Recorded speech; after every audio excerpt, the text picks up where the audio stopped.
que no se llegue a un acuerdo. Entonces, Rusia, en el momento en que la Unión Europea se ha distanciado con declaraciones muy agresivas, pues ha visto, bueno, que había un espacio para transmitir cercanía a la propuesta, sabiendo que esa propuesta con toda probabilidad no va a salir adelante, ¿no? Bueno, pues con el foco puesto en estas conversaciones, en estas negociaciones y en estas filtraciones que han tenido lugar en las últimas horas, me gustaría preguntaros por más filtraciones que en este caso, bueno, ponen el foco en Ucrania, en medio de esta negociación, donde ayer, al parecer, Ucrania habría aceptado partes de este acuerdo, no las más importantes. Por ejemplo, no aceptaba la reducción del ejército, no aceptaba que no pudiera entrar en la OTAN o la concesión de territorios, que son básicamente los 3 puntos clave para terminar este conflicto. Hoy conocíamos informaciones acerca de Dan Driscoll, el enviado del ejército estadounidense, que habría dicho a Ucrania que su derrota es inminente. Ayer Trump hablaba en este sentido, decía que podían ceder este territorio ahora o perderlo igualmente en el futuro. Amando, te quiero preguntar por esto, porque Estados Unidos está lanzando una advertencia muy seria a Ucrania. Así es, y la advertencia se hace mucho más importante, mucho más relevante, cuando lo que entendemos aquí es que el gobierno estadounidense no solamente le está diciendo que es inminente lo que va a suceder, sino también es inminente que los Estados Unidos van a reducir, si no cortar, en mayor medida su apoyo al gobierno ucraniano, si no tomara pasos necesarios para aceptar el plan que se está proponiendo. Ahora, el plan que se está proponiendo es como siempre sucede en las negociaciones, es un plan maximista, en donde evidentemente hay mucho espacio para negociar. Lo que no creo que sea negociable es el asunto territorial. He escuchado frecuentemente y leído en los medios esta idea de que el plan lo que hace es regalarle, obsequiarle territorio ucraniano a Rusia, pero lo que no están considerando es que ese territorio ya no es más que formalmente ucraniano, es decir, las tropas rusas lo tienen tomado. En términos de geopolítica y geoestrategia, los asuntos no se resuelven en elementos de justicia, sino usualmente son resueltos en términos de fuerza, y no solamente es en el caso de Ucrania. Revisemos en la historia todos los países que han perdido territorios frente a sus vecinos en algún momento de la historia, pues todo el mundo declaramos que no ha sido el acuerdo más justo el que hemos recibido, pero al perder el territorio ese es el punto al que se tiene que reconocer la disparidad de fuerzas económicas y militares que se enfrentan en ese momento, y eso es un poco lo que está sucediendo hoy. Y de nuevo, esto no es novedad, cuando desde hace 2 años y medio, pues desde el principio de los avances, desde que incluso Rusia moviera parte de sus fuerzas armadas a los límites territoriales con Ucrania, avisaron muchos especialistas que si comenzaba un enfrentamiento militar, es muy difícil encontrar un punto más o menos justo de pacificación. Y lo que tiene que ver, entonces se vuelve una carrera en contra del tiempo, en el sentido de cuánto quieres perder cuando tú eres el país que tienes menos capacidad militar y de recursos, ¿no? Entonces, eso es lo que le está sucediendo a Ucrania. ¿Cuánto quiere ir perdiendo? Aparte de Crimea, ¿cuánto va a querer perder? Donetsk, Luhansk, y esa ha sido parte del dilema actualmente. Y la otra es que nadie quiere seguir poniendo dinero al respecto. Efectivamente, hay una industria armamentista que está haciendo mucho dinero, especialmente, no solo también en Europa, pero también especialmente en los Estados Unidos, a partir del armamento que se está vendiendo. Entonces hay intereses económicos detrás de mantener activo un conflicto que evidentemente los ucranianos son quienes lo están pagando con vidas de sus ciudadanos. Su sangre ucraniana es la que está quedando en el campo, mientras siguen perdiendo territorio semana con semana. Entonces ese es el dilema en el que se encuentran. Y frente a los Estados Unidos, regreso al asunto de poder retirarles el apoyo, me parece que lo que va a acabar sucediendo es presionar al gobierno ucraniano a que acepte parte de esos acuerdos, que no llevan a un acuerdo de paz, porque no puede haber un tratado de paz donde no hay guerra declarada. Acordémonos que el gobierno ruso no reconoce al gobierno ucraniano desde el principio del conflicto.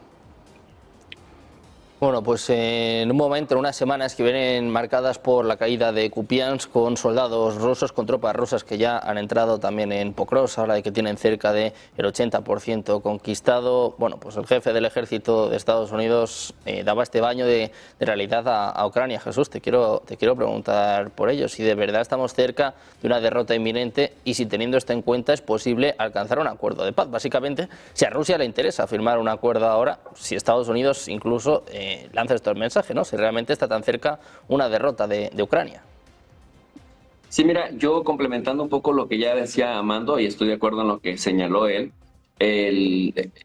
últimamente hemos escuchado a gente cercana a Zelensky o gente que trabajó con Zelensky, desde su portavoz hasta quien fuera el jefe de los negociadores en Estambul en 2022, marzo del año 2022, que decían, en estas condiciones asimétricas, a pesar de la ayuda de Estados Unidos y de Europa, la única alternativa a un acuerdo que se considera desventajoso e injusto es en el futuro otro más injusto y más desigual.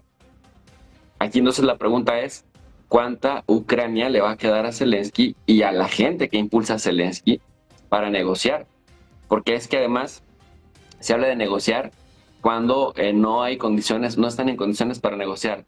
Decía también en Estados Unidos, y eso me parece también muy importante, si Europa insiste en que ya están hablando de 19 paquetes de sanciones, hablar del solo número 19 significa que algo no ha funcionado ahí. Es decir, para que tengas que llegar a 19 paquetes de sanciones que se traducen en miles de sanciones, no solamente al gobierno y a la estructura rusa, sino a los individuos que toman decisiones, a los congresistas, por ejemplo, de la Duma estatal que votaron a favor de la anexión formal de las 4 regiones, de los 4 oblasts que Rusia ha ido anexando paulatinamente a sangre y fuego, por cierto, con la ayuda abierta de Europa. Zelensky decía también, Sergio, le quiero agradecer a Friedrich Merz todo el apoyo, porque Alemania ha estado desde el principio con nosotros y ha invertido una cantidad importantísima de dinero, y sin Alemania pues esto no estaría caminando. Y uno se pone a preguntar, bueno, si con toda la ayuda que te dio Joe Biden por años, con toda la ayuda que te está dando económica y armamentística Alemania, las potencias de Occidente, ¿no?, miembros del G7, sigue avanzando Rusia, a pesar de todas las sanciones, a pesar de la expulsión de Rusia del SWIFT, que le complicó bastante la cuestión financiera, sigue avanzando y Rusia va con mucha solidez. Estaba viendo, por ejemplo, que trataban de menospreciar desde el Instituto del Estudio de la Guerra, decían, es que Rusia se va a tardar muchos años para poder tomar Kramatorsk y Sloviansk. Ya quedó claro que a Rusia no le importa cuánto se tarda en Bakhmut, en Avdiivka, en Toriesk, no importa cuánto se tarda en Kupiansk. Va a ir avanzando y va a ir cumpliendo todos los objetivos, porque ni las sanciones, ni la ayuda con artillería, con tanques, con aviones, con misiles de corto alcance o de mediano alcance, la han ido retardando, pero no la han frenado. Es decir, no es que Ucrania esté a punto de recuperar Mariupol, no es que Ucrania esté a punto de recuperar la ciudad de Donetsk, no es que Ucrania esté a punto de recuperar Crimea, que está a las puertas de la frontera con Crimea. No, al contrario.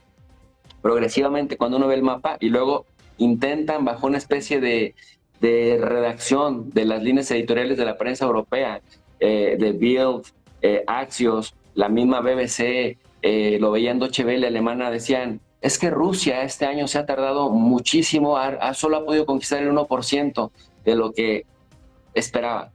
Y uno se pregunta, cuando eso se traduce en kilómetros cuadrados, son 5.200 kilómetros cuadrados de territorio.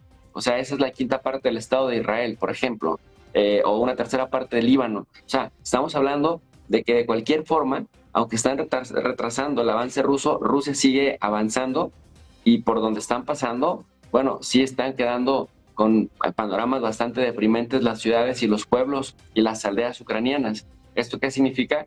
Que, como lo decía desde un principio Marco Rubio, ahí tenía toda la razón, lo dijo públicamente muchas veces, no hay manera de que Ucrania recupere los territorios a través de medios militares. Se tienen que sentar a negociar, y esto lo dijo casi de recién que tomó posesión Donald Trump. Ahora recientemente en Ginebra, el domingo, decía Marco Rubio, tenemos que lograr un acuerdo rápido porque de aquí a ese día se está muriendo mucha gente. Lo que intentaba decir es que de aquí a ese día Rusia va a seguir avanzando todavía mucho más. Y todo lo que Rusia avance, todo lo que Rusia conquiste por la fuerza de las armas, de sus armas, a pesar de todo lo que ya dijimos anteriormente, va a ser muy complicado que Ucrania lo recupere. Así que si se están ateniendo a que Rusia, a que van a dinamitar un acuerdo para que Rusia no se vaya a quedar con territorio que aún no recupera, bueno, si comparamos lo que Rusia demandaba en marzo del año 2022 a las nuevas realidades territoriales que Rusia dice, estos son puntos que se tienen que reconocer y de todas formas Ucrania no va a ser parte de la OTAN, me parece que la pregunta vigente es ¿cuánta Ucrania le quedará a Zelensky para negociar, Sergio? Bueno, pues una pregunta que vamos a ver seguramente en los próximos días, en las próximas semanas. Hablando de preguntas, les contábamos hace escasos minutos estas declaraciones por parte de Dmitry Peskov, el portavoz presidencial ruso, que respondía a estas filtraciones que publicaba hoy la agencia Bloomberg, a estos mensajes desde Estados Unidos que piden el despido de Steve Witkoff. Rusia confirma que el enviado especial de Estados Unidos va a viajar a Moscú la próxima semana y advierte, bueno, pues que aquellos que están llamando a despedir a Steve Witkoff están buscando sabotear la paz. Escuchen el mensaje de Dmitry Peskov. Что-то новое на треке Дональда Трампа появилось? Нет, контакты, у нас контакты есть. Сейчас речь ведет, вы слышали, наверное, сказал сам Трамп, что он имеет в виду направить Владимира Москва в Москву. Вот сейчас по мере того, как точные сроки этих контактов в Москве определятся, мы вам сообщим. Вот эти утечки, они кому выгодны?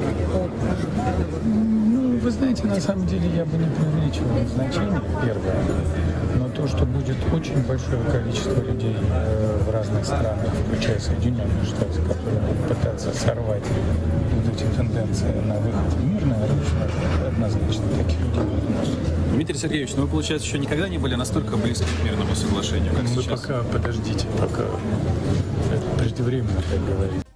Atentos a la respuesta de Rusia ante estos llamamientos a despedir al enviado especial de Estados Unidos, estas filtraciones que ponen en jaque el plan de paz.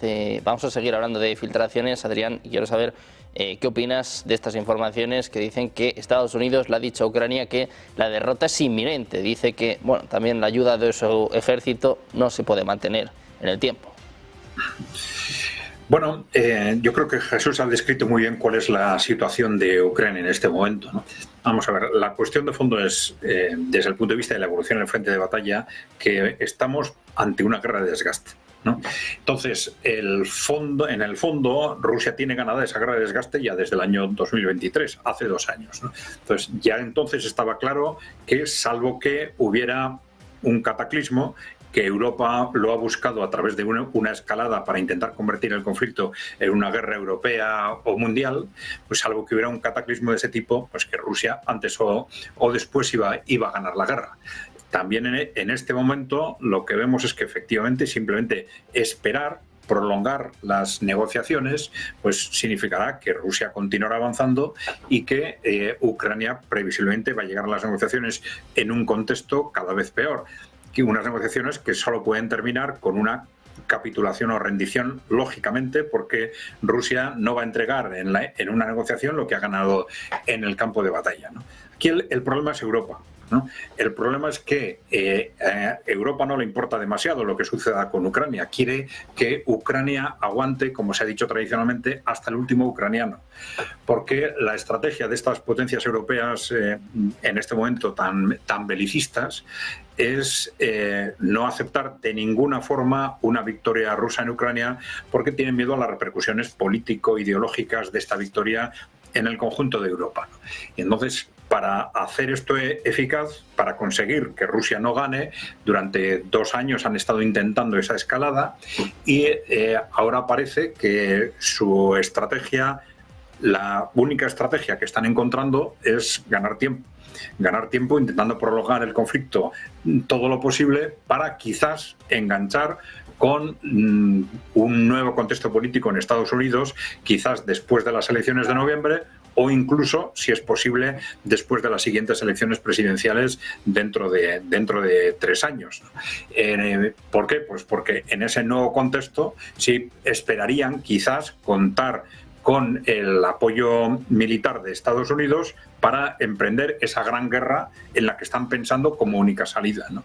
Y esto es lo que hace muy difícil, hace que las posiciones, en realidad, no tanto en base al interés objetivo de Ucrania, sino entre esas potencias belicistas europeas y Rusia, sean objetivamente tan distantes. Rusia se está ateniendo a la situación en el frente de batalla, y Europa simplemente no quiere de ninguna forma cerrar el conflicto hasta que ellos piensen que dispongan de un nuevo contexto político en Estados Unidos, ¿no? Bueno, pues a la espera de ver qué sucede con Donald Trump, qué sucede con Ucrania, me gustaría sacar un último tema a colación. Me gustaría preguntaros también por la situación en Venezuela con Nicolás Maduro, el presidente venezolano, que ayer desafiaba, plantaba cara a Estados Unidos y decía que van a defender cada centímetro de su territorio. Amando, te quiero preguntar también por esto. ¿Cómo ves la situación en Venezuela y cuánto tiene que ver también con estas negociaciones en Ucrania?